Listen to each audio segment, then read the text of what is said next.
જે ભગવતી આપણા સહયોગી સાહિલ સપ્પા આપણી સાથે જોડાયા છે. એમની પાસેથી મંત્રીમંડળના વિસ્તરણની જે વિગતો છે એ મેળવવી છે.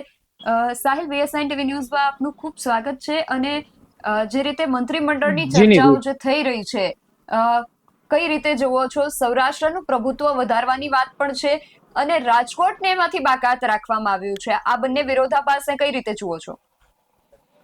જી ચોક્કસથી કહીએ કે એક દિવસ પૂર્વે જ આપણે છે BS9 ટીવી ચેનલ એક અહેવાલ ચલાવ્યો હતો કે રાજકોટને છે તે કોઈ સ્થાન મંત્રીમંડળમાં નહીં મળે. આ અહેવાલ ક્યાંક સચોટ છે તે સાબિત થયો હોય ને જે રીતના રાજકોટને છે તે મંત્રીમંડળની અંદર એક પણ સ્થાન છે તે નથી મળ્યું. જિલ્લામાંથી જે ભાનુબેન બાબરિયા હતા તેનું પણ રાજીનામું છે તે લઈ લેવામાં આવ્યું છે. ત્યારે જે સૌરાષ્ટ્રની વાત કરીએ કે સૌરાષ્ટ્ર અને કચ્છમાંથી આઠથી 9 જેટલા જે ધારાસભ્યો છે તેને જે મંત્રીમંડળની અંદર સ્થાન આપવામાં આવ્યું છે તે અલગ અલગ જે જ્ઞાતિઓ છે તેને આવરી લેવામાં આવી છે. તમામ જ્ઞાતિઓને આવરી લેવા માટે થઈને છે તે આ પગલું ભરવામાં આવ્યું છે. જે મંત્રીમંડળનું વિસ્તરણ છે તે ક્યાંક ને ક્યાંક આવનારી કોર્પોરેશનની જે ચૂંટણી આવી રહી છે તેને લઈને જ કરવામાં આવ્યું હતું ને જે પણ જે જગ્યાએ જે જ્ઞાતિ વધુ અસર કરતી હોય ત્યાં તે પ્રકારે છે તે મંત્રીનું સ્થાન છે તે આપવામાં આવ્યું છે. અને તેના જ ભાગરૂપે છે તે રાજકોટને જે રીતના જે ભાનુબેન બાબરિયા રાજકોટ જિલ્લાને આપવામાં આવ્યા હતા ત્યારે હવે તેનું રાજીનામું છે તે લઈ લેવામાં આવ્યું છે. પરંતુ જે રીતના અટકળો છે તે ચાલતી હતી, સૂત્રોમાંથી માહિતી પણ એવી મળતી હતી કે ઉદયભાઈ અથવા તો દર્શિતાબેનને છે તે સ્થાન મળી શકે છે. પરંતુ આ તમામ ચર્ચાઓ વચ્ચે છે તે BS9 ટીવી ચેનલે અહેવાલ ચલાવ્યો હતો કે રાજકોટને એક પણ સ્થાન નહીં મળે. આ અહેવાલ છે તે BS9 ટીવી ચેનલનો સચોટ છે તે સાબિત થયો છે. સાથે જ જે રીતના મંત્રીમંડળની વાત કરીએ કે મંત્રીમંડળનું વિસ્તરણ જે કરવામાં આવ્યું છે તેમાં જે રીતના જે મુખ્યમંત્રી સહિત 8 જેટલા ધારાસભ્યો છે તેને મંત્રીમંડળમાં સમાવેશ કરવામાં આવ્યો છે. જ્યારે ઓબીસીના પણ 8 જેટલા ધારાસભ્યો છે જેને આ મંત્રીમંડળની અંદર છે તે સમાવેશ કરવામાં આવ્યો છે. જે રીતના એસટી ઓબીસીને પણ યોગ્ય સ્થાન છે તે મંત્રીમંડળની અંદર છે તે આપવામાં આવ્યું છે. જે રીતના જૂના જોગીઓને ક્યાંક સ્થાન મળ્યું હોય તે રીતની વાત છે તે જે મંત્રીમંડળની સ્થાપના કરવામાં આવી છે તેમાં જોવા મળી રહી છે. જે સૌરાષ્ટ્રનું જે રીતના પ્રભુત્વ વાળું નેતૃત્વ કહેવામાં આવે જયેશ રાદડિયા તેને પણ મંત્રીમંડળની અંદર મળશે. આ ચર્ચાએ ત્યાંથી જોર પકડ્યું હતું કે તેમના જે રીતના રાજકોટની ડિસ્ટ્રિક્ટ બેંકનો જે કાર્યક્રમ હતો, સામાન્ય સભા હતી, તેમાં અમિત શાહ આવ્યા હતા ત્યારથી એ ચર્ચાએ જોર પકડ્યું હતું કે જયેશ રાદડિયાને સારું એવું ખાતું મળી શકે છે અને તેમને મંત્રીમંડળની અંદર સ્થાન પણ મળી શકે છે. પરંતુ હવે ક્યાંક તેમને સ્થાન છે તે મંત્રીમંડળની અંદર નથી મળ્યું. અને જે રાજકોટના ધારાસભ્યો છે જેમને પણ સ્થાન મળવાનું હતું તેમને પણ નથી મળ્યું. કુંવરજીભાઈ બાવળિયા છે, રીવાબા જાડેજા છે, જે રીતના આ સૌરાષ્ટ્રને લગતા જેટલા પણ જે ધારાસભ્યો છે તેમને બીજા ધારાસભ્યોને તો સ્થાન મળ્યું છે. કેટલાક રિપીટ કરવામાં આવ્યા છે, કેટલાકને નવું સ્થાન મળ્યું છે. ત્યારે જે ગૃહ વિભાગ જેમના જે રીતના આપણા સૌરાષ્ટ્રને ભાગે આવ્યું છે ક્રાંતિ અમૃતિયાને જે આ ગૃહ વિભાગ સોંપવામાં આવ્યું છે. જે રીતના તમામ જે સેક્ટરો છે તેને જોઈને જ આ વખતે છે તે તમામ જ્ઞાતિઓને આવરી લેવામાં આવી છે અને એ જ રીતનું મંત્રીમંડળનું વિસ્તરણ છે તે કરવામાં આવ્યું છે. જી જી સાહેલા, કે તમને શું લાગે છે કે હવે રાજકોટમાં એક ભાનુબેન બાબરિયા મંત્રી પદ પર હતા અને હવે એમને પણ દૂર કરવામાં આવ્યા છે, તો આની ખાસ રાજકોટમાં કેવી અસર થઈ શકે છે? જી ચોક્કસથી રાજકોટમાં અસર તો ચોક્કસથી જોવા મળશે. કેમ કે રાજકોટના જે ધારાસભ્યો છે તેમણે ક્યાંક આશા લગાવી હતી કે અમને મંત્રીમંડળની અંદર સ્થાન મળશે, પરંતુ એ આશા ક્યાંક હવે જે રીતના ફળીભૂત ન થઈ હોય ત્યારે હવે તેની અસર પણ જોવા મળી શકે છે. કેમ કે કોઈ સામેથી નથી કહેવાનું કે અમને ખોટું લાગ્યું છે, પરંતુ આ બાબત વાસ્તવિક છે કે જ્યારે પણ એ સ્થાનની આશા રાખીને બેઠા હોય કોઈ વ્યક્તિને ત્યારે તેને એ સ્થાન ન મળે ત્યારે ચોક્કસથી છે તે એ વ્યક્તિની માનસિક અસર જે રીતના માનસિકતા જે રીતના એક કહીએ કે દુઃખ જેવી હોય છે, એટલે કે તેમને દુઃખ થતું હોય છે. પરંતુ હવે તે તમામ સેક્ટરને ભાજપ છે તે કઈ રીતના જોવે છે, તમામ જે ડેમેજ છે તેને કઈ રીતના કંટ્રોલ કરે છે. કેમ કે ભાજપના પ્રદેશ પ્રમુખ પણ જગદીશ વિશ્વકર્મા નવા છે. હવે આ તમામ સેક્ટરને તેમના દ્વારા છે તે નક્કી કરવામાં આવ્યા છે.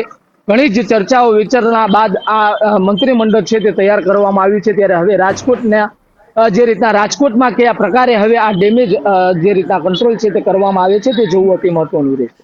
જી સાહિલ, જે પ્રમાણે ભારતીય જનતા પાર્ટીનો રાજકોટમાં જે જૂથવાદ સામે આવી રહ્યો હતો, આગામી સમયમાં મનપાની ચૂંટણી પણ છે ને એ પહેલા મંત્રીમંડળમાં એક પણ ધારાસભ્યને સ્થાન ન મળવું, આ બધું જ શું દર્શાવે છે?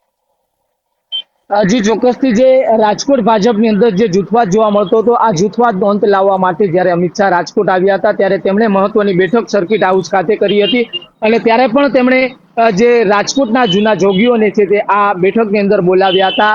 નીતિનભાઈ ભારદ્વાજ, અરવિંદ રૈયાણી, ધનસુખ ભંડેરી જેવા દિગ્ગજ નેતાઓ છે તે આ મિટિંગની અંદર હાજર રહ્યા હતા. એટલે કે જે રીતના જૂથવાદ જે હતો તે જૂથવાદમાં જૂના નેતાઓને બોલાવીને એ પ્રકારની સૂચનાઓ પણ આપવામાં આવી હોવાની સૂત્રોમાંથી માહિતી મળી હતી કે હવે જૂના દિગ્ગજો છે તે સક્રિય થાય.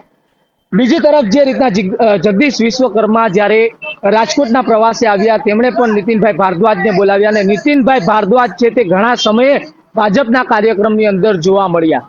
છેલ્લા ઘણા સમયથી જે રીતના કહીએ કે જે નિષ્ક્રિય થયા હતા તે નીતિનભાઈ ભારદ્વાજ પણ જગદીશ વિશ્વકર્માના કાર્યક્રમની અંદર જોડાયા હતા અને સક્રિય પરિવાર થયા છે. ત્યારે હવે જૂના જોગીઓને રાજકોટની કમાન છે તે સોંપવામાં આવી છે. એટલે કે જૂના જોગીઓ જે હવે મહેનત કરી રહ્યા છે તે ક્યાંક લાગે છે કે જે ડેમેજ કંટ્રોલ અને જૂથવાદ હતો તેનો પણ અંત આવી શકે છે અને તમામ જે જૂથવાદનો અંત લાવીને કામ કરવા માટે સૂચનાઓ છે તે પ્રદેશમાંથી આપવામાં આવી છે અને આ સૂચનાને અનુસરીને જે રીતના જૂના જોગીઓ પણ હવે સાથે મળીને કામ કરી રહ્યા છે અને હવે લાગે છે કે જૂથવાદનો અંત આવી શકે છે. કેમ કે હવે નવા જે પ્રદેશ પ્રમુખ છે જગદીશ વિશ્વકર્મા તેમણે પણ આ માટે થઈને સૂચનાઓ છે તે આપી હોવાની સૂત્રમાંથી માહિતી છે તે મળી.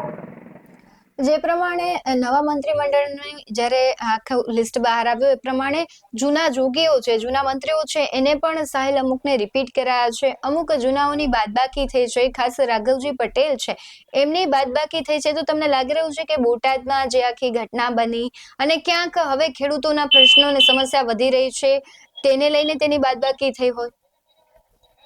જી ચોક્કસથી જે રીતના રાઘવજીભાઈ પટેલની જે બાદબાકી કરવામાં આવી છે તે ખેડૂતલક્ષી પ્રશ્નોને લઈને જ કરવામાં આવી છે. કેમ કે છેલ્લા ઘણા સમયથી કહીએ કે જગતનો તાત કહેવાતો જે ખેડૂત છે તે પીસાઈ રહ્યો હતો અને અનેક પ્રશ્નો ખેડૂતોના ઊભા થઈ રહ્યા હતા. પરંતુ જે રીતના જે કામ થવું જોઈએ તે નહોતું થઈ રહ્યું અને ખેડૂતોનો જે રીતના વિરોધ છે તે યથાવત જોવા મળ્યો હતો. ઠેર ઠેર જગ્યા ખેડૂતો છે તે વિરોધ કરી રહ્યા હતા અને ખેડૂતો છે તે અનેક માંગો કરી રહ્યા હતા. ખેડૂતોને લગતા જે સેક્ટરો છે કે ખેડૂતોને જ્યારે પણ કમોસમી વરસાદ પડતો હોય છે, જ્યારે પણ વધુ વરસાદ પડતો હોય છે, આ તમામ જે રીતના ત્યારે જે સર્વે થવો જોઈએ જે તેમને જે રીતના કહીએ કે વળતર મળવું જોઈએ તે વળતર છે તે ક્યાંક નહોતું મળતું, જેના કારણે ખેડૂતો છે તેને જે રીતના એક દુઃખ છે તે વ્યક્ત કરવો પડતો હતો અને વિરોધ છે તે કરવો પડતો હતો. બીજી તરફ ખેડૂતોને જે યોગ્ય ભાવ મળવો જોઈએ તે પણ નહોતો મળતો. જે ટેકાના ભાવે ખરીદી કરવી જોઈએ તે ટેકાના ભાવે ખરીદીમાં પણ અનેક બદલાવો છે તે કરવામાં આવતા હતા. આ બદલાવો પણ ક્યાંક ખેડૂતોને ન પરવડતા હોય તે પ્રકારે સામે આવી રહી હતી વિગતો અને ખેડૂતો છે તે આ માહિતી આપી રહ્યા હતા કે જે ટેકાના ભાવે ખરીદીને લઈને નિયમોની અંદર વારંવાર બદલાવ કરવામાં આવતા હતા. ગત વર્ષની વાત કરીએ કે મગફળીના જે રીતના 200 મણ જેટલી જે રીતના વાત કરીએ કે ટેકાના ભાવે ખરીદી માટે નિયમો છે તે બનાવવામાં આવ્યા હતા, ત્યારે આ વર્ષે ટેકાના ભાવે ખરીદીને લઈને જે રીતના તેમાં જે જથ્થો જે રીતના ઘટાડવામાં આવ્યો ત્યાં પણ ક્યાંક ખેડૂતો છે તે નારાજ હતા. એટલે કે અનેક આવા જે બદલાવો જે રીતના ખેડૂતોને લક્ષી થઈ રહ્યા હતા તેમાં ક્યાંક ખેડૂતો નારાજ હતા અને તેને લઈને જ રાઘવજીભાઈની બાદબાકી છે તે કરવામાં આવી છે. જ્યારે તેની જે બાદબાકી છે તે ક્યાંક તેમને યોગ્ય લાગી હોય તે માટે થઈને જ રાઘવજીભાઈની બાદબાકી છે તે કરવામાં આવી છે. જી સાહિલ, આપ અમારી સાથે જોડાયા તે બદલ આપનો ખૂબ આભાર. તો જે રીતે વાત થઈ રહી છે કે રાઘવજીભાઈ પટેલ છે એમની બાદબાકીનું કારણ ખેડૂતોની નારાજગી મોટા ભાગે જોવામાં આવી રહ્યું છે અને એમની જે અવસ્થા છે ઉંમરના કારણે પણ ક્યાંક એમની બાદબાકી થઈ હોય એવું લાગી રહ્યું છે.